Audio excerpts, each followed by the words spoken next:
अज्ञानतिमिरान्धस्य ज्ञानाञ्जनशलाकया चक्षुरुन्मीलितं येन तस्मै श्रीगुरवे नमः। नमः ॐ विष्णुपादाय कृष्णप्रेष्ठाय भूतले श्रीमते भक्तिविकासस्वामिन्निति नामिने।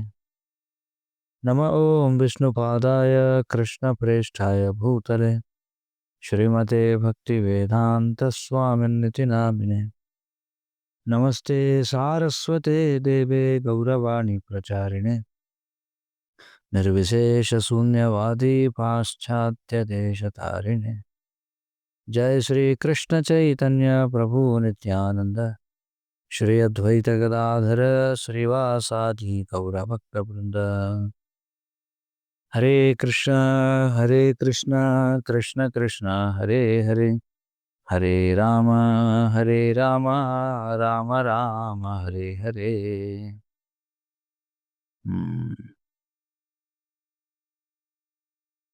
శ్రీ చాణక్యనీతి చర్చిస్తున్నాం మనం. 2వ అధ్యాయంలో 12వ శ్లోకం వరకు చర్చించాం మనం. 13వ శ్లోకం చూద్దాం.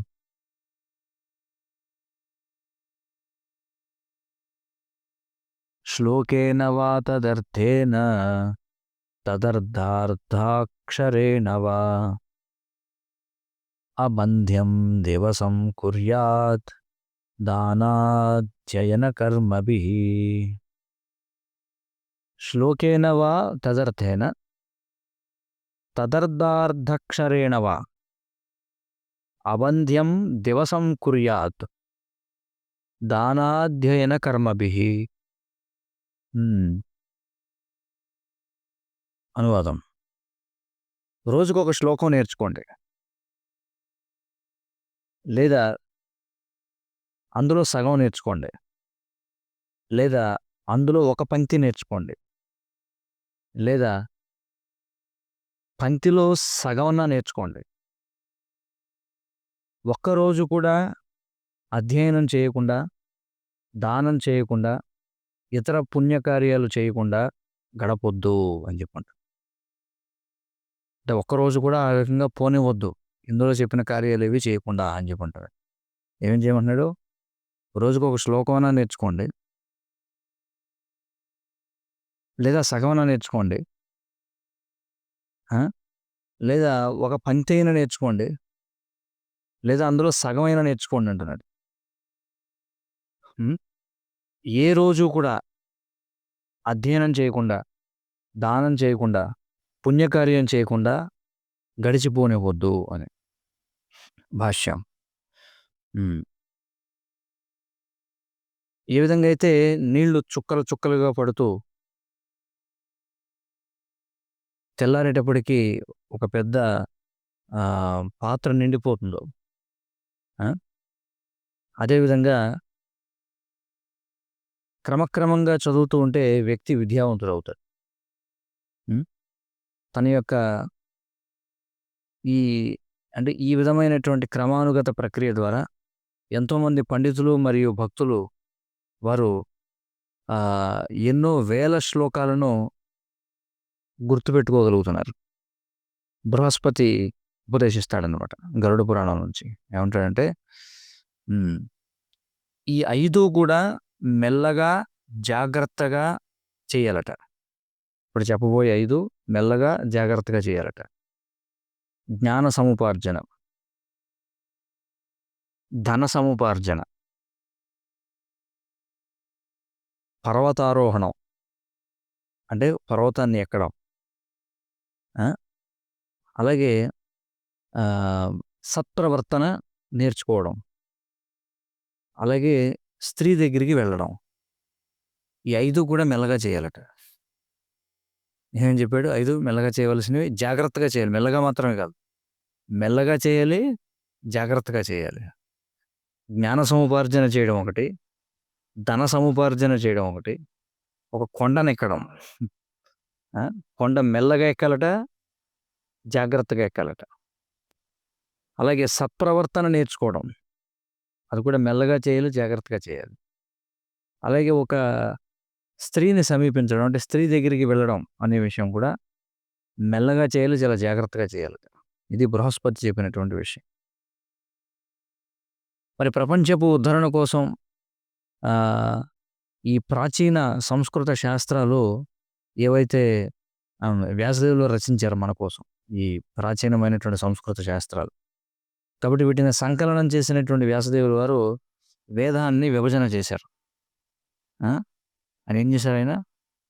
వేదాలను విభజన చేశారు. 18 పురాణాలను సంకలనం చేశారు. వేదాంత సూత్రాలు రచించారు. అలాగే ప్రపంచంలోనే అతిపెద్ద కావ్యమైనటువంటి మహాభారతాన్ని రచించారు. అందులో భగవద్గీత సారంగా చెప్పబడుతుంది. కాబట్టి చాణక్యుడు ఉపదేశించేది ఏమిటంటే ఆహ్, రోజువారీ కనీసం ఒక శ్లోకాన్నైనా చదవమని చెప్పి చాణక్యుడు చెప్తున్నాడన్నమాట. రోజుకో శ్లోకమన్నా చదవండి రోజు అని చెప్పి. ఒక అమెరికా దేశపు ఒక హ్యూమరిస్ట్, హ్యూమరిస్ట్ అంటే ఏం చెప్పాలి? అంటే హాస్యం పండించేటువంటి ఒక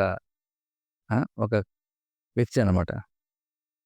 అతని పేరు ఆంబ్రూస్ బేర్స్ అనేటువంటి వ్యక్తి తన 'డెవిల్స్ డిక్షనరీ' అనే దాంట్లో రాస్తున్నాడట. ఏమనంటే scriptures the sacred books of our holy religion as distinguished from the false and profane writings on which all other faiths are based. చూడండి. ఏమంటున్నాడు?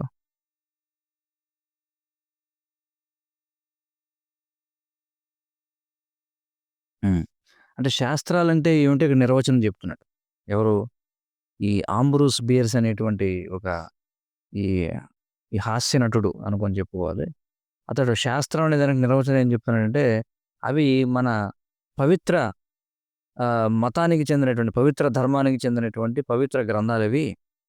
ఆ! ఆహ్,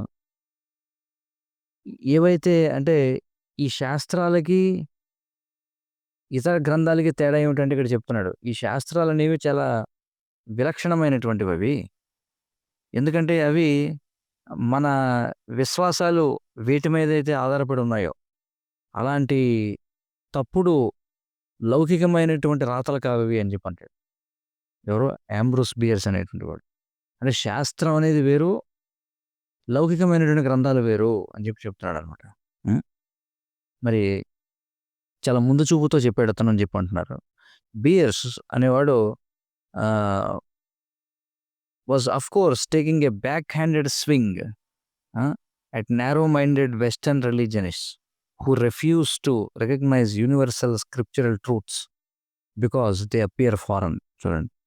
అంటే ఈ సంకుచితమైనటువంటి దృష్టి కలిగిన ఈ పాశ్చాత్య తాత్వికులు ఎవరైతే ఉన్నారో, వాళ్ళు ఈ విశ్వజనీనమైనటువంటి ఆధ్యాత్మిక సత్యాలు ఏవైతే ఉన్నాయో, వాటిని గుర్తించడానికి నిరాకరిస్తారట. ఎందుకని గుర్తించడానికి నిరాకరిస్తారు? ఎందుకంటే అవి మన దేశానికి సంబంధించినవి కావు, ఎక్కడియో అని చెప్పి వాళ్ళు నిరాకరిస్తారట. ఆ! అంటూ అతను ఏం చేస్తున్నాడంటే back handed swing back handed swing అంటే ఆహ్, ఏం చెప్తాం దానికి? ఆ! అంటే వాళ్ళని, వారి యొక్క లోపాన్ని ఎత్తి చూపిస్తున్నాడన్నమాట ఇక్కడ. ఎందుకంటే వాళ్ళేమనుకుంటారు చాలామంది, వాళ్ళు మాత్రమే కాదు, ఇప్పుడు మనం చూడొచ్చు. భగవద్గీత, భాగవతం అంటే మన వైదిక శాస్త్రాలు ఏవైతే ఉన్నాయో, వైదిక శాస్త్రాల్లో ఉన్నటువంటి విషయాల యొక్క నాణ్యత ఎలాంటిది? బైబుల్, ఖురాన్ లేకపోతే ఇతర రకరకాల మత గ్రంథాల్లో ఉన్నటువంటి విషయాల యొక్క నాణ్యత ఎలాంటిది? పోల్చి చూస్తే ఇట్టే అర్థమైపోతుంది. అవునా కదా? కానీ ఇంత ఉదాత్తమైనటువంటి జ్ఞానం ఉన్నప్పటికీ గూడా వాళ్ళు దీన్ని ఎందుకు స్వీకరించరు? ఇది మన మతానికి సంబంధం లేదు. ఇది గుడ్డితనం అంతే కదా! బుర్రకత్వం అన్నమాట. ఎందుకంటే ఎంతో ఉన్నతమైనటువంటి జ్ఞానం ఉంది ఇందులో. కానీ అది మా మతానికి చెందినది కాదనో, లేకపోతే అది మా భాషలో లేదనో, లేదా మా దేశానికి సంబంధించింది కాదనో, మా జాతికి సంబంధించింది కాదనో, దాన్ని దూరం పెట్టడం అనేది మూర్ఖత్వం అన్నమాట. అది ఇక్కడ చెప్తున్నారు విషయం. సారాంశం అది. హ్మ్. మరి ఈ పరమ సత్యం అనేది ఒక్కటే. ఆ! జనులందరూ కూడా సోదరులు వంటివారు. ఎందుకంటే వారి యొక్క తండ్రి ఒక్కరే కాబట్టి. శిల ప్రభుపాదుల వారు చెప్పేవారనమాట. ఏమన్నారు అంటే ఆయన యొక్క గ్రంథాలు ఏవైతే ఉన్నాయో అవి సర్వత్రా ఉన్నటువంటి జనులందరి కోసం ఉద్దేశించబడ్డాయి. ఎందుకంటే అవి ఆహ్, ఈ భగవంతుని యొక్క చిరునామాని ఆ! భగవంతుని యొక్క పేరేమిటి? భగవంతుని యొక్క చిరునామా ఏమిటనేది ఉచితంగా పంచిపెట్టేస్తున్నాయట. ప్రపోజర్ అంటారు. ఎందుకంటే ఈ గ్రంథాలనేవి అందరి కోసం ఉన్నాయి. ఎందుకంటే అందరి కోసం అన్ని చోట్ల ఉన్న వాళ్ళ కోసం ఉన్నాయి. ఎందుకంటే భగవంతుడి యొక్క నామాన్ని, చిరునామాన్ని ఉచితంగా పంచిపెట్టేస్తున్నాయి. కానీ వేరే శాస్త్రాల్లో ఎక్కడుంది ఆ సమాచారం? భగవంతుడు ఎవరనే దాని గురించి తెలీదు. ఆయన ఎక్కడుంటాడో తెలీదు. హ్మ్. మరి ఈ పవిత్రమైనటువంటి వైదిక శాస్త్రాలు ఏవైతే ఉన్నాయో ప్రాచీన భారతదేశానికి చెందినవి, అవేదో ఒక మతానికి చెందినవో, ఒక జాతికి చెందినవో, లేకపోతే ఒక ఏమంటారు? ఒక వాదానికి చెందినవో కావు. ఒక ధార్మిక తెగకు చెందినవో కావు. ఆ! వాటిలో బోధించబడినటువంటి చాలా విశ్వవ్యాప్తమైనటువంటి జ్ఞానం ఏదైతే ఉందో అది ప్రపంచ జ్ఞానోదయానికి చెందినటువంటివి. కాబట్టి ఇక్కడ ఏమన్నారంటే వివక్ష చూపించకూడదు ఎవరు కూడా. ఇక్కడ చెప్తున్నాడు ఇక్కడ ఏమంటున్నాడు? రోజుకో శ్లోకం నేర్చుకోండి. మేమెందుకు నేర్చుకోవాలి? మాకు సంబంధం ఏమిటి? భగవద్గీత చదవండి అన్నాను చాలామంది. మేము క్రైస్తవులం అండి అంటారు. మేము మహమ్మదీయులం అండి అంటారు కొంతమంది. అంటే వాళ్ళేమనుకుంటారంటే మనకు సంబంధం లేదు. ఎవడిది వాడు చదువుకోవాలనుకుంటారు. అంతేగాని ఉదార హృదయం కలిగినటువంటి వాడు మంచి ఎక్కడున్నా తీసుకుంటాడు. మనం పూర్వం ఒక శ్లోకం చదివాం. చాణక్య పండితుడిది. ఏమన్నాడు? ఆహ్, నీచ జాతి వాడి నుండైనా సరే మంచి ఉపదేశం అయితే తీసుకోవాలి. మలమూత్రాలున్న ప్రదేశం నుండి అయినా సరే బంగారాన్ని తీసుకోవాలి. ఆ! నీచ కులస్తురాలైనప్పటికీ కూడా స్త్రీరత్నం అయితే అంటే భగవద్భక్తురాలైతే ఆమెను వివాహం చేసుకోవచ్చు అని చెప్పి ఒక శ్లోకంలో చెప్పాడు. కాబట్టి భాష ఏదైతే ఏమిటి, అది ఏ దేశం అయితే ఏమిటి, ఎందుకంటే ఇప్పుడు అమెరికా వాళ్ళు పాశ్చాత్య దేశాలు వాళ్ళు ఏమనుకుంటారంటే ఇండియా, ఇండియా అనేది ఏదో థర్డ్ వరల్డ్ కదా! వాళ్ళేమనుకుంటారు అదొక ఏదో వెనకబడిన దేశం అది. అంతే కదా! భౌతికంగా ఇండియా అంటే ఎక్కడ చూసినా సరే ఏముంటుంది మనకి చెప్తారు. ఈ చెత్త ఎక్కడ చూసినా సరే ఓవర్ ఫ్లోయింగ్ డ్రైనేజ్‌లు అంటే అమెరికా నుంచి వచ్చిన వాళ్ళు జనరల్‌గా ఇండియా అనగానే అంత పేదవాళ్ళు, లేకపోతే ఎక్కడ చూసినా మురికి, లేకపోతే ఏదో క్యాస్టిజం, ట్రాఫిక్ ఇలాంటివి. కాబట్టి వాళ్ళు చెప్పేది మనం తీసుకోవడం ఏమిటి? అంతే కదా! వాళ్ళ భావన అదే అనుకుంటారు కదా! బ్లడ్ ఇండియన్స్ అని చెప్పి బ్రిటిషోడు అదే అన్నాడు. థీస్ ఫెలోస్ వీళ్ళంతా నల్లగా ఉంటారు చూడ్డానికి. ఆ! సరిగ్గా బట్టలు కూడా ఉండవు. ఎందుకంటే ఇండియాలో మరి వేడిగా ఉంటది కాబట్టి ఎవడు పూర్వం చొక్కా ఏసుకునేవాడు కాదు. ఊరికే ఏదో కండువా వేసుకొని తిరిగేవాళ్ళందరూ పంచె కట్టుకొని. వాళ్ళేమన్నారంటే వీళ్ళు బట్టలు వేసుకోరేంటి వీళ్ళు? ఇక్కడ అవసరం లేదు. ఎందుకంటే నీ దేశంలో చలి ఎక్కువ కాబట్టి నువ్వు ఒకదాని మీద ఒకటి 2, 3 రకాలు వేసుకోవాలి. ఇక్కడ వాడికెందుకు? ఇక్కడ వాడికి బూట్లెందుకసలు? దానికి సాక్స్ మళ్ళీ మనం చూస్తుంటే ఒక్కోసారి బయట ఇప్పేస్తుంటారు సాక్స్‌లు. కంపు కొడుతుంటాయన్నమాట. ఏమిటా దరిద్రం అసలు ఇదేం నాగరికత నాకర్థం కాదు. చిన్నప్పుడు అనుకునేవాడినన్నమాట. ఇది అసలు ఈ సాక్స్ ఏమిటి? ఈ షూ ఏంటి? ఈ మెడలో ఏదో గేదెకి కట్టినట్టుగా ఒక టై ఏంటి? తాడేంటి? నడుముకేమో బెల్ట్ ఏంటి? అసలు ఏంటి? అసలు విద్యకి లేకపోతే దీనికి సంబంధం ఏంటి? ఆ! అంటే ఇవన్నీ ఆలోచిస్తే అర్థం లేనటువంటివన్నమాట. ఇంకొకటి చూడండి, మళ్ళీ ఆడపిల్లలకేమో ఇక్కడి దాకా ఫ్రాక్ ఏసుకోమని చెప్తారు. చూసారా మీరది? అదేం పద్ధతసలు? అసలెవరైనా ఆలోచిస్తున్నారా దాని గురించి? అసలు అది పద్ధతితో కూడిన పనులేనా? తల్లిదండ్రులు కూడా గుడ్డిగా కాలేజోడో, స్కూల్ వాడో చెప్తాడు. ఏవండీ ఇక్కడి దాకే బట్టలేసి పంపండి, అక్కడి దాకే బట్టలేసి పంపుతారు. ఆ! నోట్లో చేయి పెట్టుకో వెళ్ళు చెయ్యి కడుక్కురా పో బయటికెళ్ళాను. నోట్లో పెట్టుకోకూడదు. అవునా కదా! మీరెప్పటికైనా అనిపించిందా మీకెప్పుడన్నా?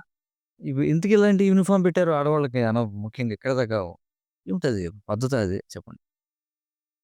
తల్లిదండ్రులు కూడా గుడ్డిగా వాళ్ళేదో చెప్తారు, వీళ్ళు పంపేస్తారు లక్షల రూపాయలు తగలేసి ఇది దేనికోసం చెప్పండి. అర్థం పర్థం లేనటువంటివన్నమాట. ప్యాంట్, షర్ట్ భారతీయ వాతావరణానికి అసలు తగనటువంటివి ఇవన్నీ కూడా. ఆహ్, పూర్వం 1890లు ఆనాటి కాలం నాటి కొన్ని వీడియోలు చూశాను భారతదేశాన్ని.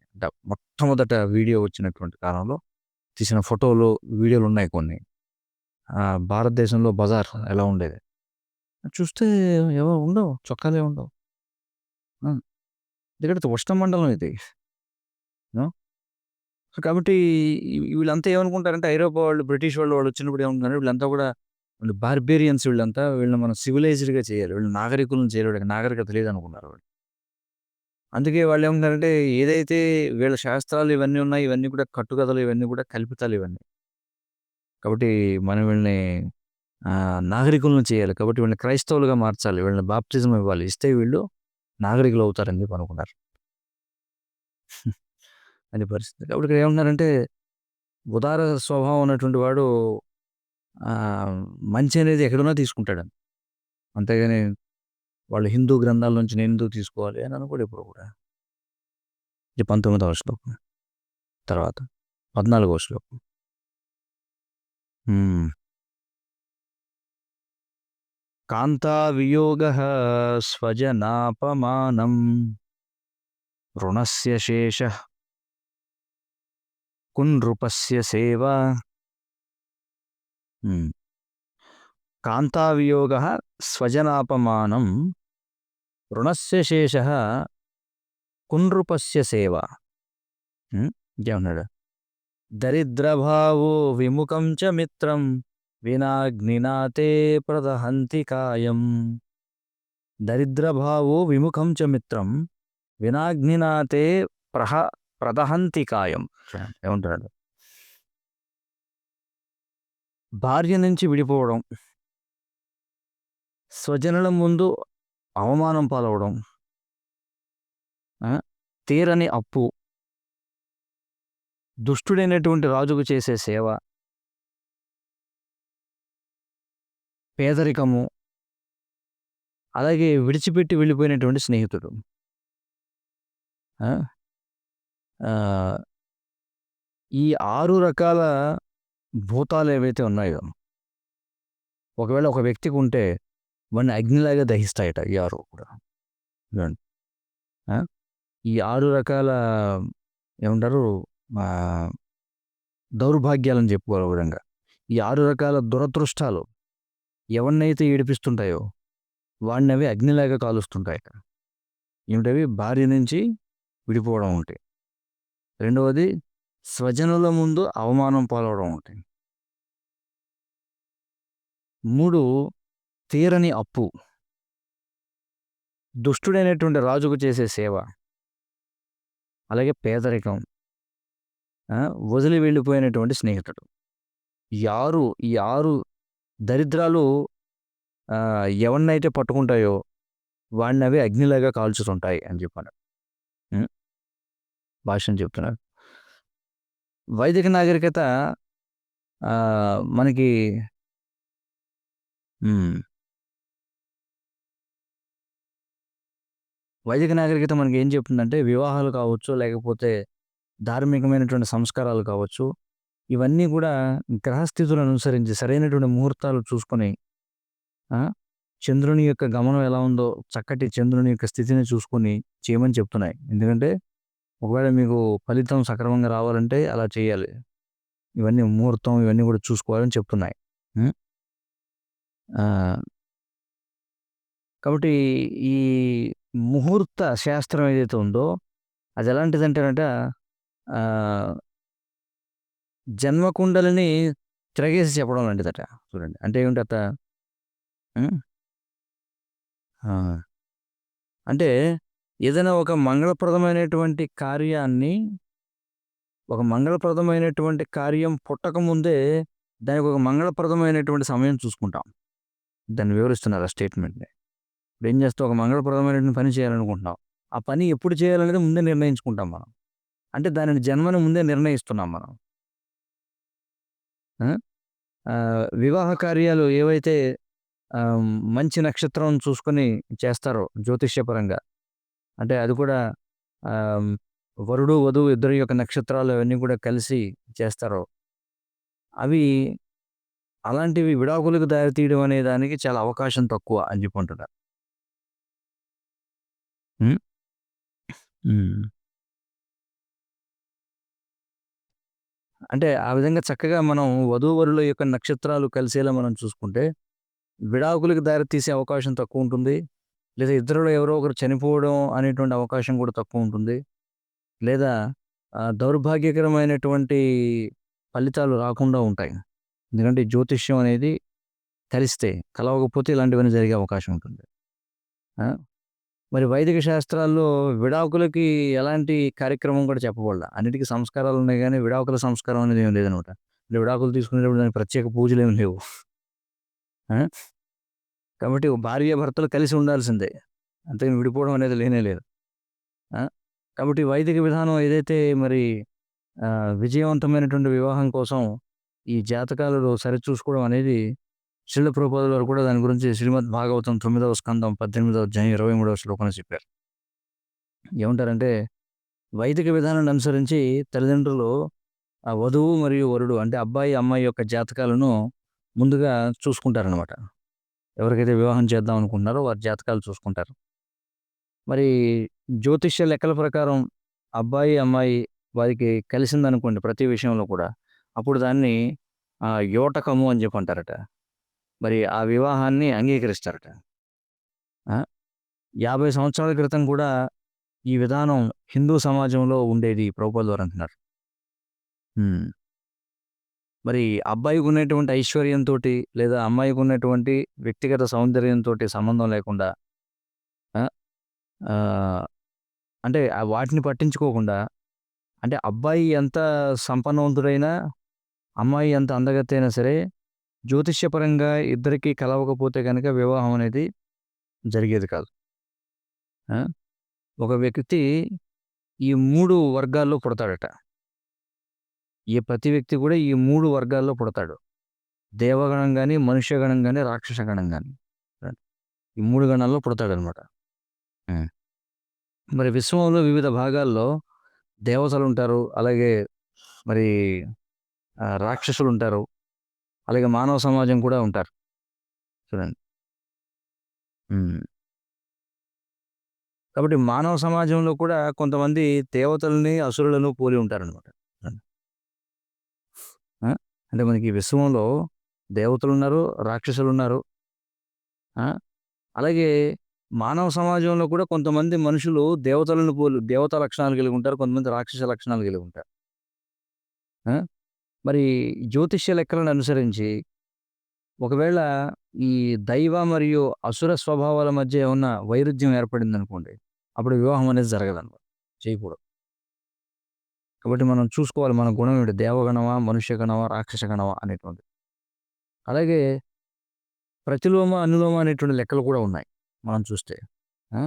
మొత్తానికి ఇక్కడ కేంద్ర బిందువైనటువంటి ఆలోచన ఏమిటంటే, అబ్బాయి, అమ్మాయి ఇద్దరూ కూడా సమానమైనటువంటి స్థాయిలో ఉంటే వివాహం అనేది ఆనందకరంగా ఉంటుంది.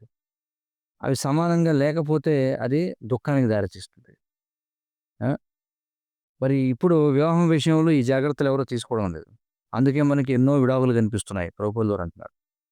ఇంకా చెప్పాలంటే విడాకులనేది సర్వసాధారణ విషయం అయిపోయింది. ఆ! కానీ పూర్వం వివాహం అంటే ఏంటి? జీవితకాలం కొనసాగేది. మరి భార్యాభర్తల మధ్య అనురాగం ఏదైతే ఉందో అది ఎంత గొప్పగా ఉండేదంటే, భార్య ఎప్పుడైతే భర్త చనిపోయేవాడో ఆమె కూడా స్వచ్ఛందంగా చనిపోయేది. లేకపోతే జీవితాంతం ఆమె విధేయురాలైనటువంటి విధవగా మిగిలిపోయేదనమాట. అందుకని పునర్వివాహం చేసుకునేది కాదు. ఆ! ఈ పునర్వివాహం అనేది మళ్ళీ తీసుకొచ్చారు. ఎవడాడు? టంగుటూరి వీరేశలింగమా? వాడి గురించి పాఠాల్లో చెప్పేవారు చిన్నప్పుడు. ఆ! రాధా ఎవరో మొత్తానికి రామ్మోహన్ రాయ్. రామ్మోహన్ రాయ్, టంగుటూరి ప్రకాశం పంతులు వీళ్ళందరూ వితంతు పునర్వివాహం చిన్నప్పుడు చదువుకునేవాళ్ళం. వాళ్ళేదో గొప్పవాళ్ళ కింద చూపించేవారన్నమాట. ఆ! జ్యోతిరావు పూలే చూడండి. సమాజాన్ని ఉద్ధరించాలని చెప్పి వీళ్ళందరూ ఏం చేశారు? వితంతు పునర్వివాహం అనే దాన్ని తీసుకొచ్చారు. ఆ! ఆహ్, మరి పూర్వం ఎలా ఉండేదంటే భార్యాభర్తల మధ్య అనురాగం ఎలా ఉండేదంటే, భర్త భార్య కూడా స్వచ్ఛందంగా మరణించేదట భర్త చనిపోతే. సతీ సహగమనం అంటారు దాన్ని. లేదా ఆమె జీవితాంతం విధవరాలుగా ఉండేది. అయితే ఇప్పుడు ఇవన్నీ ఇక ఏమాత్రం సాధ్యం కాదు. ఎందుకంటే మానవ సమాజం అనేది జంతు సమాజం స్థాయికి పతనం అయిపోయింది కాబట్టి. ఇప్పుడు వివాహాలనేటువంటివి కేవలం ఒప్పందం ద్వారా జరిగిపోతుంటాయి. దాంపత్యే అభిరుచిర్హేతుః అని చెప్పన్నారు. ఇక్కడ అభిరుచి అంటే ఏమిటంటే ఒప్పందం అట చూడండి. ఆ! ఆహ్, అబ్బాయి, అమ్మాయి కేవలం వాళ్ళు అంగీకరిస్తారు వివాహం చేసుకోవడానికి. వివాహం జరుగుతుంది అంతే. వేరేవేమి పరిగణించరు. చేసుకుందామా? చేసుకుందాం అయిపోయింది. ఆ!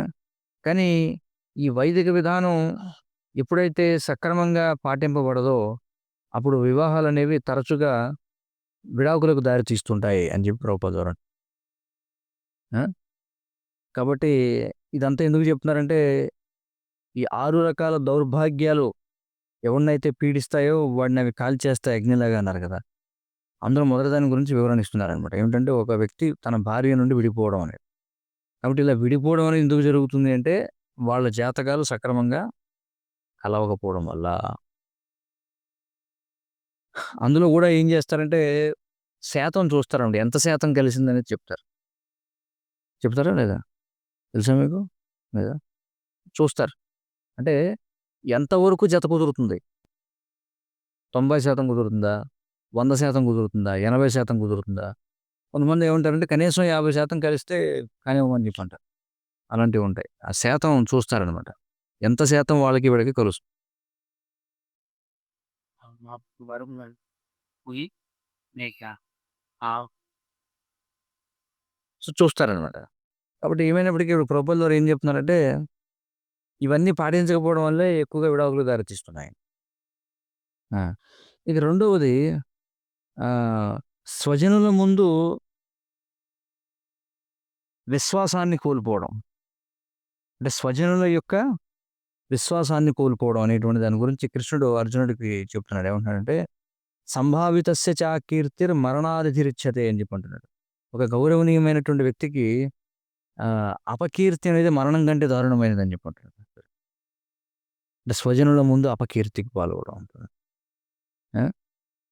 ఆహ్, మరి తెలివైనటువంటి మేధావులైనటువంటి రాజులు ఎవరైతే ఉన్నారో వారెప్పుడు కూడా శత్రువులపై ఒక కన్ను వేసి ఉంచేవారట. బృహస్పతి ఉపదేశిస్తున్నారు. ఏమనంటే ఆహ్, బలహీనమైనటువంటి శత్రువును కూడా ఎప్పుడూ ఆహ్, పట్టించుకోకుండా ఉండొద్దని చెప్పి అంటున్నాడు. విస్మరించొద్దు. బలహీనమైనటువంటి శత్రువును కూడా ఎప్పుడు విస్మరించవద్దు. ఆ! ఒక చిన్న నిప్పురవ్వైనా సరే దాన్ని ఆర్పకపోతే మొత్తం సమస్త ప్రపంచాన్ని కాల్చేస్తుందని చెప్పి అంటున్నాడు. ఆ! బృహస్పతి చెప్తున్నారనమాట ఈ విధంగా. అర్థమైందా ఏమంటున్నారు?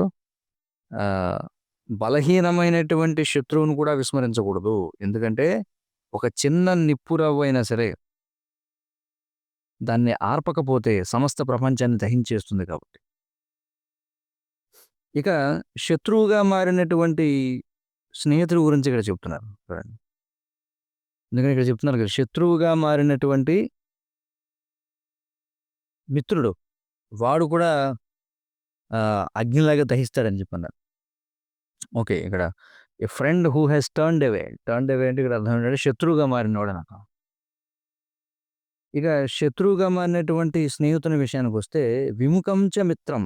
అంటే ఏ స్నేహితుడైతే ఆహ్, మన వైపు నుండి మొఖం తిప్పేసుకున్నాడో వాడి గురించి ఇక్కడ చెప్తున్నారు. హ్మ్. ఇప్పుడు ఇవన్నీ దీనికి ఆహ్, 14వ శ్లోకానికి భాష్యం ఇదంతా. హ్మ్. ఈ శత్రువు 6 ఆపేయాలా? 35 ఒకటి భార్య నుండి విడిపోవడం. రెండవది స్వజనుల ముందు అపకీర్తి పాలవడం. చెల్లించనటువంటి అప్పు. దుష్టుడైనటువంటి రాజుకు సేవ చేయడం. పేదరికం. మరియు మొఖం తిప్పేసుకున్నటువంటి స్నేహితుడు. అయితే భాష్యంలో వీటి గురించి చెప్పారు. తర్వాత 15వ శ్లోకం. నదీతీరే చ ఏ వృక్షాః పరగేహేషు కామిని మంత్రిహీనాశ్చ రాజానః శీఘ్రం నశ్యంత్య సంశయం అని చెప్పి అంటున్నారు. చూడండి. నదీతీరే చ ఏ వృక్షాః పరగేహేషు కామిని మంత్రిహీనాశ్చ రాజానః శీఘ్రం నశ్యంతి అసంశయం అని చెప్పి అంటున్నారు. నది ఒడ్డున ఉన్నటువంటి చెట్టు ఆ! మరొకరి ఇంట్లో ఉన్నటువంటి యువతి, మంత్రులు లేనటువంటి రాజు, నిస్సందేహంగా ఇవన్నీ త్వరలోనే నాశనమవుతాయి అని చెప్పి అంటున్నారు. ఆ! నదీ తీరంలో ఉన్నటువంటి చెట్టు ఎందుకంటే ఎప్పుడైనా నది కోతకు గురవ్వచ్చు. అంతే కదా! ఎప్పటికైనా మనం చూస్తున్నాం. మనం కూడా కొన్ని చెట్లేసాం. కొన్ని వెళ్ళిపోయినాయి లోపలికి. నదిలోకి వెళ్ళిపోయినాయి కాలువలో. కాబట్టి నదీ తీరంలో ఉన్నటువంటి చెట్టు, మరొకరి ఇంట్లో ఉన్నటువంటి యువతి. ఇంక మరొకరి ఇంట్లో యువతి ఉందంటే ఇక పాడైపోయినట్టే అని లెక్క అది. ఈ రోజుల్లో ఎక్కడుంటారు అంతా ఉండడమే. ఆ! పట్టణాల్లో ఏమంటారు అది? పేయింగ్ గెస్టా? పీజీ, హాస్టల్స్ ఇవన్నీ ఏంటి మరి వైదిక సంస్కృతి నుంచి చూస్తే? నదీ తీరంలో ఉన్నటువంటి చెట్టు, అలాగే మరొకరి ఇంట్లో ఉన్నటువంటి యువతి, మంత్రులు లేనటువంటి రాజు. నిస్సందేహంగా వీరు నాశనం కావాల్సిందే. భాష్యం చెప్తున్నారు. హ్మ్. కాబట్టి పూర్వం రాజులకి నిష్పక్షపాతంగా ఉపదేశాలిచ్చే వారి యొక్క విలువేమిటో తెలుసట. ఎందుకంటే చాలా ముఖ్యం అన్నమాట. ఆ! ముఖ్యంగా శ్రీమద్ భాగవతంలో ఈ సూత్రం మనకి ఆచరణాత్మకంగా చూపించబడింది. ఎక్కడంటే శ్రీకృష్ణుడు ద్వారకలో తన స్నేహితుడైనటువంటి ఉద్ధవుని యొక్క సలహాను అడుగుతాడు. దేని గురించంటే హస్తినాపురంలో జరుగుతున్నటువంటి యుధిష్ఠిరుని యొక్క రాజసూయ యజ్ఞం ఏదైతే ఉందో అక్కడికి వెళ్ళాలా వద్దా అనే దాని గురించి ఉద్ధవుని యొక్క సూచన అడిగాడట.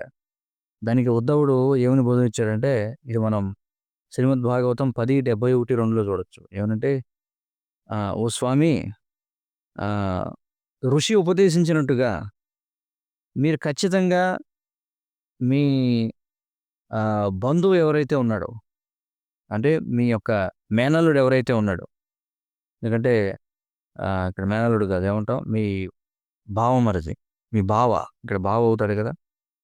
కృష్ణుడికి ధర్మరాజు ఏమవుతాడు? బావ అవుతాడు పెద్దవాడు కాబట్టి. కాబట్టి ఇక్కడ ఏమన్నాడంటే ఉద్ధవుడు దానికి సమాధానం చెప్తూ వెళ్ళాలా వద్దా అని అడిగితే, స్వామి ఋషి ఉపదేశించినట్టుగా మీరు ఖచ్చితంగా మీ బావకు సహాయం చేయాలి. ఏది విషయంలో? రాజసూయ యజ్ఞాన్ని నిర్వహించడంలో. ఆ విధంగా ఆయన యొక్క ప్రణాళికను అమలుపరచడంలో మీరు సహాయం చేయాలి. అలాగే మీ యొక్క ఆశ్రయం కోసం యాచిస్తున్నటువంటి రాజులను మీరు సంరక్షించాలి అనడట.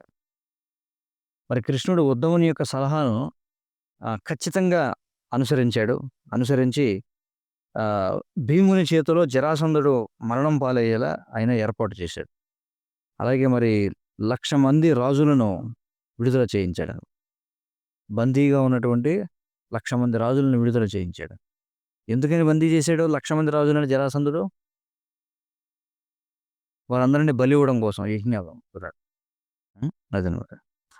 హ్మ్. ఇదంతా కూడా ఏమంటే ఎవరి గురించి చెప్తున్నారంటే మంత్రులు లేనటువంటి రాజు గురించి చెప్తున్నారు. ఎందుకంటే మంత్రి అనేవాడు ఉండాలి. నిష్పక్షపాతంగా చెప్పాలి.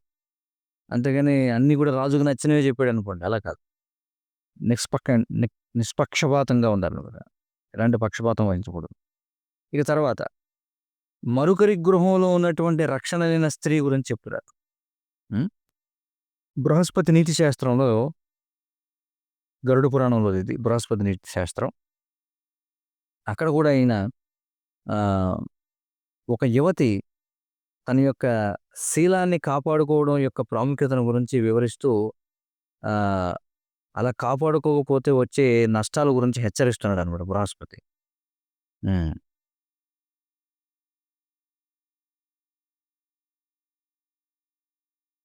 కాబట్టి ఇక్కడేమంటున్నారంటే అనవసరమైనటువంటి సంఘం, అంటే ఇతరులతో అనవసరమైనటువంటి సంబంధం, భర్త నుండి దీర్ఘకాలం పాటు విడిగా ఉండడం, ఆ! లేకపోతే పొగడ్తలు, ఆ! ఆహ్, ఎవరైతే ఆమెను చెరపట్టాలనుకుంటారో వారి యొక్క దృష్టి, అలాగే మరొకరి గృహంలో నివాసం చూడండి.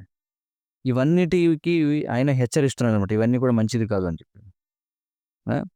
అంటే స్త్రీకి ఇవేవి కూడా మంచివి కాదట. బేస్ అసోసియేషన్ అంటే ఏమిటి? అంటే ఆహ్, ఏమంటాం దాన్ని? ఈ రోజుల్లో మనం చూస్తుంటాం గదా! ఆహ్, ఎవరితో పడితే వాళ్ళతో కలిసి తిరుగుతూ ఉంటారనమాట. ఆ! పురుషులతోటి. లేదా భర్త నుండి దీర్ఘకాలం పాటు విడిగా ఉండడం, దూరంగా ఉండడం అనేది మంచిది కాదు స్త్రీ. అలాగే ఎవరితో పడితే వాళ్ళతో కలవడం అనేది మంచిది కాదు. అలాగే ఊరికే స్త్రీని కీర్తించడం కూడా మంచిది కాదు. ఎవరైతే ఆమెను చేజిక్కించుకోవాలనుకుంటాడో, అంటే ఎవరైతే మనం చూస్తుండే సెడ్యూసర్ అంటే ఏమిటి?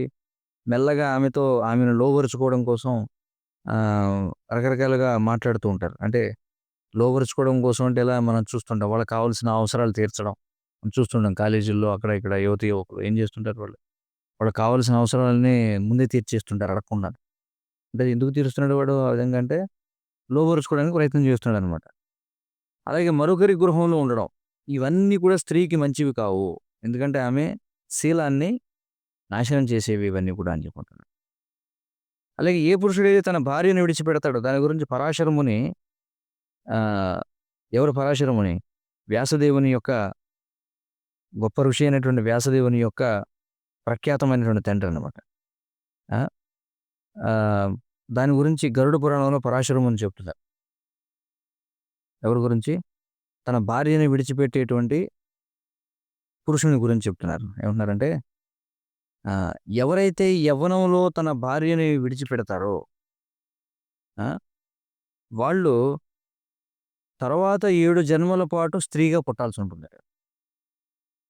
ఏ భర్త అయితే యవ్వనంలో తన భార్యని అంటే రక్షించాల్సినటువంటి యవ్వనంలో, మంచి యవ్వనంలో ఉండగా భార్యను వదిలేస్తాడో, వాడు తర్వాత 7 జన్మల పాటు స్త్రీగా పుట్టాల్సుంటుంది. పుట్టి ప్రతిసారి కూడా వైధవ్యాన్ని అనుభవించాల్సుంటుంది.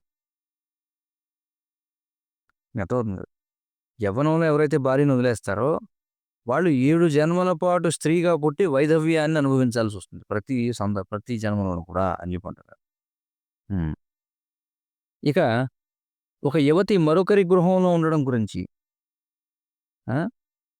ఆహ్, ఇప్పుడు మనం చెప్పుకోబోయేటువంటి వృత్తాంతం చెప్పబడిందట. ఎవరి గురించంటే బుధ అనేటువంటి ఒక దేవత లేదా బుధగ్రహం గురించి శ్రీమద్ భాగవతంలో చెప్పబడిందట. బుధగ్రహం అనేది ఎలా పుట్టింది అనే దాని గురించి. బుధుడు ఎవరు ఒక దేవత. అంతే కదా! ఈ గ్రహాలన్నీ కూడా బృహస్పతి అంటే గురువు ఒక దేవత. శని ఒక దేవత కదా! అలాగే మనకి కుజుడు ఒక దేవత. సూర్యుడు ఒక దేవత. చంద్రుడు ఒక దేవత. అలాగే ఈ ఈ బుధుని యొక్క జన్మ గురించిన వృత్తాంతం శ్రీమద్ భాగవతంలో చెప్పబడింది. అష్టమ స్కందంలో 9వ అధ్యాయంలో. ఏమని? హ్మ్. బృహస్పతి ఎవరు దేవతల పురోహితుడైనటువంటి బృహస్పతి యొక్క భార్య ఎవరు? తార. ఆమె సోముని చేత ఎత్తుకు వెళ్ళబడిందట. సోముడంటే ఎవరు? చంద్రలోకానికి అధిష్టాన దైవం. చంద్రలోకానికి అధిష్టాన దైవం అయినటువంటి సోముడు ఏం చేశాడట?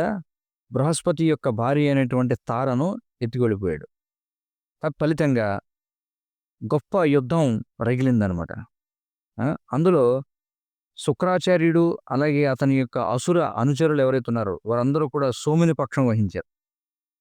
ఆ! అలాగే స్వర్గరాజైనటువంటి ఇంద్రుడు బృహస్పతి కోసం పోరాడాడు.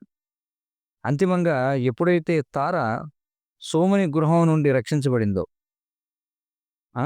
అప్పుడు తెలియబడినటువంటి విషయం ఏమిటంటే, ఆమె అప్పటికే ఆహ్, ఈ చంద్ర చంద్ర చంద్రమండలానికి అధిష్టాన దైవం అయినటువంటి సోముని చేత గర్భవతిగా చేయబడిందట అప్పటికి.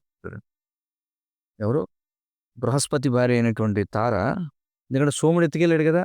ఎత్తుకెళ్ళి ఏం చేశాడు? ఆమెని గర్భవతిని చేశాడు. హ్మ్. ఆ! మరి ఆ విధంగా ఈ, ఈ సోమునికి, తారకి పుట్టినటువంటి వాడే సుందరమైనటువంటి బంగారు వర్ణంలో ఉన్నటువంటి చంద్రపుత్రుడైనటువంటి బుధుడట. చూడండి. కాబట్టి బుధుడు ఎవరంటే చంద్రుని యొక్క పుత్రుడు అని చెప్పి అంటున్నారు. అందుచేత చాణక్య పండితుని యొక్క ఉపదేశాలు ఏవైతే ఉన్నాయో, అవి కేవలం ఈ ప్రపంచానికి మాత్రమే వర్తించవు. అవి సమస్త భౌతిక విశ్వానికి అంతటికి కూడా వర్తిస్తాయి అని చెప్పి అంటున్నారు. ఇక్కడ చెప్పబడినటువంటి ఉపదేశాలు. ఆ! మరి స్వర్గలోకంలో ఉన్నటువంటి గొప్ప దేవతలు కూడా ఏవైతే, ఏవైతే లోపాల చేత మనం బద్ధులమై ఉన్నామో, అవే లోపాల చేత వాళ్ళు కూడా బద్ధులై ఉన్నారు. కాబట్టి ఈ 4 లోపాల చేత బద్ధులు కాని వారు ఈ భౌతిక విశ్వంలో ఎవరు లేరు. అది ఇక్కడ చెప్తున్నారు. హ్మ్. కాబట్టి విదుర నీతిలో కూడా విదురుడు ఉపదేశిస్తున్నాడు. ఏమన్నాడంటే హ్మ్. ఎవరిని పొగడాలట అంటే యవ్వనం దాటిపోయినటువంటి యువతనే పొగడాలట చూడండి. యవ్వనంలో ఉన్నటువంటి యువతని పొగడకూడదు. ఎందుకని? యవ్వనంలో ఉన్నటువంటి యువతని ఎవడు పొగుడుతాడో వాడికి ఆమె లోబడిపోతుంది. అర్థమవుతుంది కదా! అందుకే ఈ కాలేజీల్లో, కళాశాలల్లో ఎవడు పోకిరి నాయుళ్ళు ఎవరైతే ఉంటారో, వాడి పనేమిటంటే ఊరికే వెంటపడుతూ పొగుడుతూ ఉంటారనమాట. అంతే. ఎందుకంటే యవ్వనంలో స్త్రీని ఎవడు పొగిడితే వాడికి లోబడిపోతుంది. అది స్త్రీ యొక్క లోపం. చూడండి ఎంత స్పష్టంగా చెప్పారు. కాబట్టి యవ్వనంలో ఉన్నటువంటి యువతని పొగడకూడదు. పొగడత అనేది యవ్వనం గడిచిపోయినటువంటి యువతకి మాత్రమే అని చెప్పుంటున్నారు. విదుర నీతి ఇది. హ్మ్. కాబట్టి ఈ ప్రకటన నుండి మనకు అర్థమయ్యే విషయం ఏంటంటే ఆహ్, ఎవరైతే ఆహ్, ఒక యువతిని కీర్తిస్తారో ఆ! ఒక వ్యక్తి అంటే ఒక యువకుడు ఎవరైనా ఒక యువతని కీర్తిస్తున్నాడంటే వాడికి ఏవో కొన్ని దురాలోచనలు ఉన్నాయని అర్థం చేసుకోవాలని చెప్పి అంటున్నారు. మీకు అర్థమైంది కదా!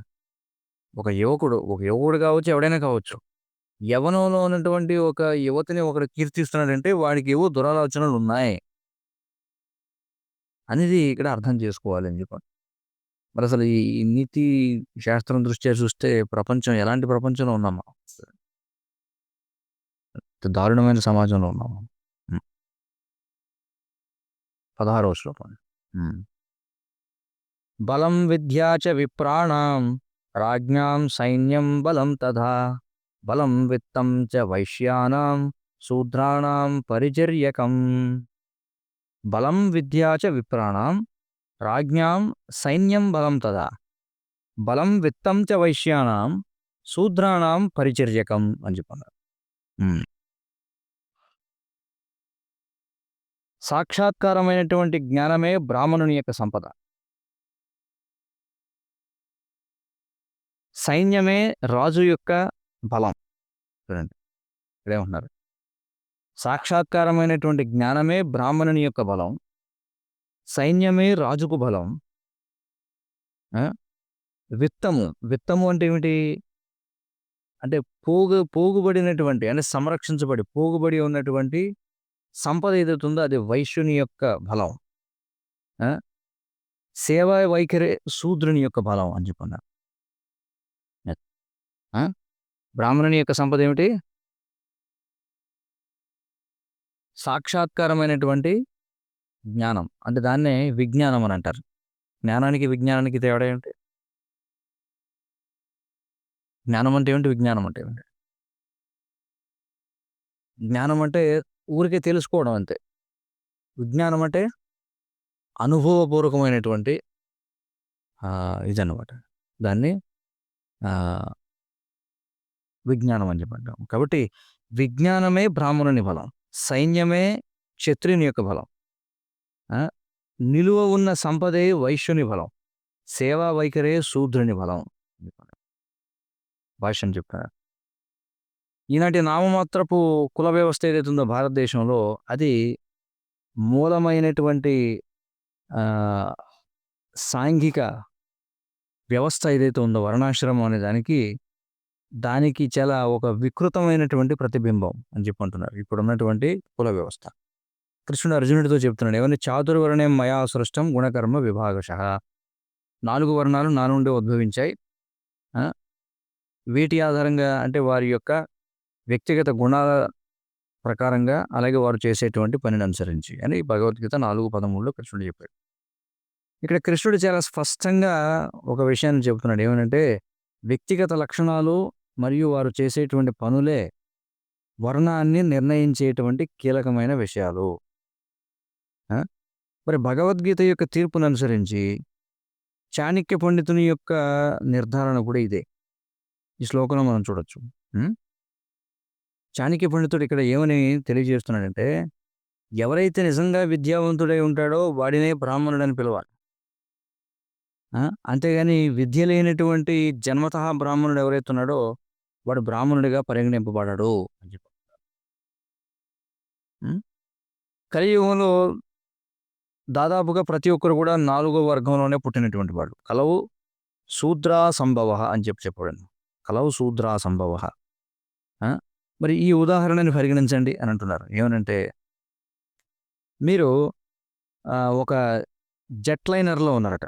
జెట్ లైనర్ అంటే ఒక విమానంలో ఉన్నారు. ఆ!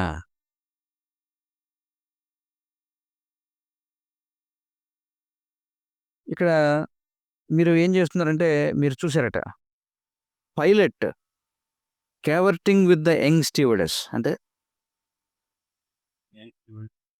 అది అర్థమవుతుంది. కేవర్టింగ్ అంటే ఏమిటి? ఊరికే సరసలాడడం బహుశా. అంతే కదా! అక్కడ ఉన్నటువంటి విమానం తోలేటువంటి పైలట్ ఎవడైతే ఉన్నాడో, వాడు అక్కడ ఉన్నటువంటి యవ్వనంలో ఉన్న ఆహ్, ఎవరైతే వీళ్ళుంటారు కదా!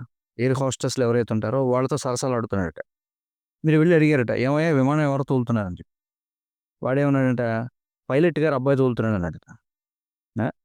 ఆ పైలట్ గారి అబ్బాయికి అసలు ముందు శిక్షణ లేదు. కానీ వాడు పైలట్ యొక్క పుత్రుడు కాబట్టి, వాడు పైలట్ అవ్వడానికి వాడికి అర్హతనిస్తుందా? చెప్పండి. ఆ! మీ తర్వాత ఆలోచన ఏమొస్తుందంటే ఆహ్, మీకు వెంటనే ఏమర్థమవుతుంది ఒకవేళ అలా చెప్పారనుకోండి సమాధానం. అంటే ఇంక మనకి నూకలు చెల్లిపోయినాయి ఇంక మనం చావు దగ్గర పడిందని మనకు అర్థమవుతుందనమాట. అదే విధంగా ఎవరైతే చాలా సొగసైనటువంటి శూద్రులు ఎవరైతే ఉన్నారో, అంటే ఎవరైతే మేము బ్రాహ్మణులకు పుట్టామని చెప్తారో, వారు సమాజాన్ని తలకిందులు చేస్తారని చెప్పి అంటున్నాను. చూడండి. అర్థమవుతుంది. ఎందుకంటే వాడికి శిక్షణ లేదు. బ్రాహ్మణునిగా శిక్షణ లేదు. కాబట్టి శిక్షణ లేకపోతే వాడు ఎలాంటి వాడంటే ఊరికే సానబెట్టిన శూద్రుడట చూడండి. సొగసైన శూద్రుడని చెప్పండి. అలాంటి వాళ్ళ వల్ల ఎలాంటి లాభం లేదు. ఆ! మరి వరాహ పురాణంలో ఉన్నటువంటి ఒక భవిష్యవాణిని అనుసరించి కలియుగంలో ఎంతోమంది అసురులు బ్రాహ్మణులుగా పుట్టి వాళ్ళు తప్పుడు వక్రీకృతమైనటువంటి ఆహ్, ధర్మ సూత్రాలను ప్రచారం చేస్తారట చూడండి. ఏ విధంగా సమాజ వ్యవస్థని పట్టించుకోకుండా అయోమయాన్ని విస్తరింపజేస్తూ తప్పుడు ఏమంటారు? తప్పుడు మతాలని వాళ్ళు ప్రచారం చేస్తారని చెప్పి చెప్పబడింది. ఎక్కడ వరాహ పురాణం. ఎవరట వాళ్ళందరూ? రాక్షసులు బ్రాహ్మణులుగా పుట్టి చేస్తారు ఆ పని. హ్మ్. హ్మ్. మరి బ్రాహ్మణుడు అనేటువంటి వాడు అంటే ఒక బోధకుడు అనేటువంటి బ్రాహ్మణుడు అంటే బోధకుడు. అతడు బ్రాహ్మణుడిగా తన యొక్క హోదాని ఎలా సంపాదించుకోవాలి అంటే శౌచం ద్వారా, అంటే శుభ్రత ద్వారా, అలాగే తపస్సు ద్వారా, హ్మ్. వ్రతపాలన ద్వారా, అలాగే పాండిత్యం ద్వారా. పాశ్చాత్య దేశాల్లో కూడా మనం చూస్తే ఈ పాశ్చాత్య దేశాల్లో వాళ్ళేమంటారంటే, మా సమాజంలో అసలు కులం అనేది ఉండదని జెప్పంటారు. కానీ అక్కడ కూడా మనం చూస్తుంటాం ఏంటంటే, వ్యక్తులు సహజంగానే వాళ్ళ యొక్క స్వగుణానికి సంబంధించిన పనుల వైపే ఆకర్షితులవుతుంటారు అక్కడ కూడా. ఆ! వర్ణాశ్రమం అనేది వ్యక్తిగత గుణంపై ఆధారపడి ఉంటుంది. ఆ! ఎందుకంటే ఎలాగంటే చూడండి, నీరనేది ఎప్పుడు కూడా ఏం చేస్తుంది? పల్ల మెరుగునని జెప్పుంటారు. నీరు పల్ల మెరుగును. నీరు ఇప్పుడు కూడా పల్లనకి పోతుందంతే. అలాగే పాశ్చాత్య దేశాల్లో కూడా ఏమంటున్నారంటే వ్యక్తి వాడి గుణాన్ని బట్టి ఒక పనికి ఆకర్షితుడైపోతాడంతే. వాడి గుణం ఎలా ఉందో ఆ గుణానికి సంబంధించిన పనికి ఆకర్షితుడైపోతుంటాడు. శ్రేష్టమైనటువంటి ఉదాహరణ ఏమిటంటే ఇక్కడ చెప్తున్నారు. Quality as the determining force of a caste. ఆ! అది చాణక్య పండితుడి కాలంలో కూడా విధానం అలాగే ఉండేది. అందుకే ఈ శ్లోకం ఆయన చెప్పాడు. ఏమన్నాడు? ఆహ్, గుణమే ఒక వ్యక్తి యొక్క కులాన్ని నిర్ణయిస్తుందని చెప్పన్నాడు. గుణమే వ్యక్తి యొక్క కులాన్ని నిర్ణయిస్తుంది అని చాణక్యుడు అంటే ఇప్పుడు ఇది 2300 సంవత్సరాల క్రితం కూడా ఉన్న విధానం అదే. అంటే ఇప్పుడున్న విధానం ఏదైతే ఉందో అది ఈ మధ్య కాలంలో నాటి వచ్చిందనమాట. ఇప్పుడున్నటువంటి కుల వ్యవస్థ ఏదైతే. బ్రిటిష్ వాళ్ళు వచ్చినటువంటి సమయంలోనే ఉంది తప్ప అంతకుముందు లేదు ఇది అనేది మనకు అర్థమవుతుంది. హ్మ్. చాణక్యుడు మనం చూస్తే ఈ గొప్ప చంద్రగుప్త మౌర్యుడు ఎవరైతే ఉన్నాడో అతన్ని సింహాసనం ఎక్కించాడు. ఆ! అయితే జన్మతః ఈ చంద్రగుప్త మౌర్యుడు రాజు అవ్వడానికి అర్హత లేదనమాట. జన్మతః చూస్తే. అలాగే ఈ గొప్ప ఈ సిక్ గురువు ఎవరైతే ఉన్నాడో, ఎవరు శ్రీ గురు గోవింద్ సింగ్. ఆ! అతనేం చేశాడు, ఐదుగురు శిష్యులతోటి ఈ ఖాల్సా కుటుంబం అంటే ఈ ఈ యోధుల కుటుంబాన్ని ప్రారంభించాడనమాట. ఖాల్సా అంటే యోధులని అర్థం. యోధుల కుటుంబాన్ని ప్రారంభించాడు ఐదుగురు శిష్యులతో. మరి ఐదుగురు శిష్యుల్లో ఒక వ్యక్తి మంగళవాడు, మరొక వ్యక్తి చాకలవాడు. అయినా సరే ఆ ఐదుగురిని తీసుకొని ఆయన ఏం చేశాడు, క్షత్రియ యోధులను తయారు చేశాడు. హ్మ్. అలాగే మన ఆహ్, ఏమన్నారు శ్రీల భక్తి సిద్ధాంత సరస్వతి గోస్వామి వారు. అంటే శ్రీల ప్రభుపాదుల వారి యొక్క గురువు. ఆయన భారతదేశంలో 64 గౌడీ మఠాలను స్థాపించారు. ఆయన ఏం చేశారు, పూర్వం కిళ్ళీలు చుట్టుకునేటువంటి ఒక వ్యక్తికి సన్యాస దీక్ష ఇచ్చారట. ఎందుకంటే అతడు తన పూర్తిగా జీవితాన్ని కృష్ణుడికి అంకితం చేశాడు కాబట్టి. అంటే కృష్ణుడికి తన జీవితాన్ని అంకితం చేయడానికి ముందు ఏం చేసేవాడు అతను? కిళ్ళీలు కట్టేవాడనమాట. అలాంటి వ్యక్తికి ఆయన ఏం చేశారు? సన్యాసం ఇచ్చారు. ఎప్పుడైతే శ్రీల భక్తి సిద్ధాంత సరస్వతి ఠాకూర్లు వారు వృందావన యాత్ర చేశారో 1932లో ఆ! తనతో పాటు ఉన్నటువంటి కాషాయం ధరించిన బ్రహ్మచారులతో ఆయన చూశారు. ఆహ్, ఎన్నో ఆలయాలు భక్తి సిద్ధాంత సరస్వతి ఠాకూర్లు వారి దర్శనానికి వస్తున్నారని తెలిసి తలుపులు మూసేశారట. ఎందుకంటే అక్కడ ఉన్నటువంటి కుల గోస్వాములు ఎవరైతే ఉన్నారో వాళ్ళు ఈ అధమ తరగతికి చెందినటువంటి కృష్ణ భక్తులను లోపలికి అనుమతించడానికి ఒప్పుకోలేదు కాబట్టి. కుల గోస్వాములు ఎవరైతే ఉన్నారో అంటే పూర్వం గోస్వాముల యొక్క వంశాల్లో వచ్చినటువంటి వాళ్ళు.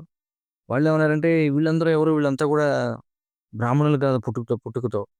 ఈ భక్తి సిద్ధాంత సరస్వతి వారు వీళ్ళందరికీ ఊరికే మెడలో తాడేసేసి వీళ్ళకి కాషాయం ఇచ్చేసి వీళ్ళందరిని సాధువుల కింద మారుస్తున్నాడు.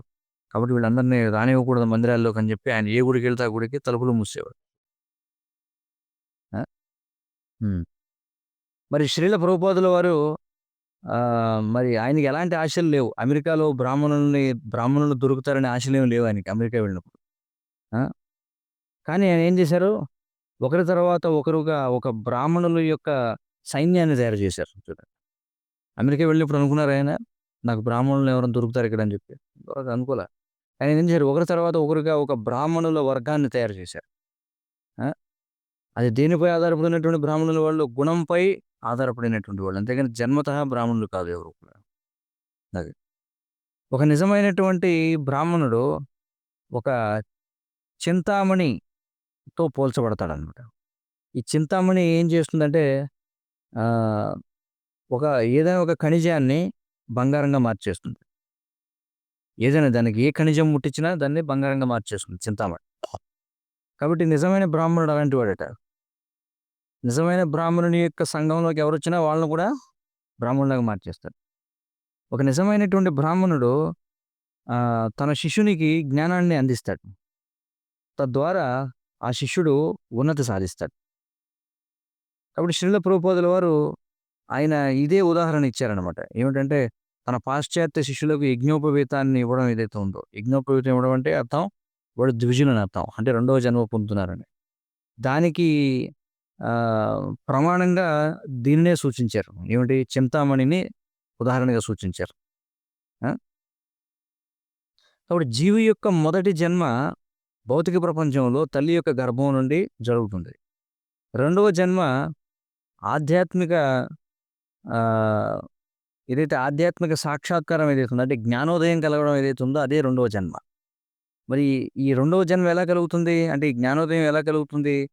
అంటే ప్రామాణిక ఆధ్యాత్మిక గురువు అనేటువంటి చింతామణి ద్వారా అని చెప్పి. మొదటి జన్మ అందరికీ ఉంది. ఎలాగా? తల్లి గర్భం నుంచి కలిగింది. రెండవ జన్మ ఎలా కలిగింది? ఎప్పుడైతే మన చింతామణి వంటి ఆధ్యాత్మిక గురువు యొక్క సాంగత్యంలోకి వెళతామో, వెంటనే మనకి జ్ఞానోదయం కలుగుతుంది. జ్ఞానోదయం కలగడానికి సూచనే ఈ యొక్క యజ్ఞోపవీతం అనేది.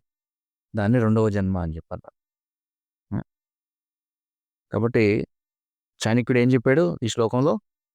గుర్తుందా ఎవరికైనా? ఇంతకీ శ్లోకం ఏమిటి? శ్లోకానికి భాష్యం చర్చించాం ఇప్పటివరకు మనం. శ్లోకం ఏమిటి?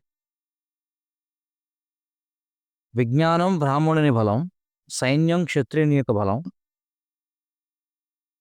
విత్తము వైశ్యుని బలము, సేవా వైఖరి శూద్రుని బలము అన్నారు. దానికి మనం భాష్యం చూసాం. హరే కృష్ణ కృష్ణ కృష్ణ హరే హరే, హరే రామ రామ రామ హరే హరే. संसार दावानन्दनिरलोका प्राणाय कारुण्य घनाघनत्यम्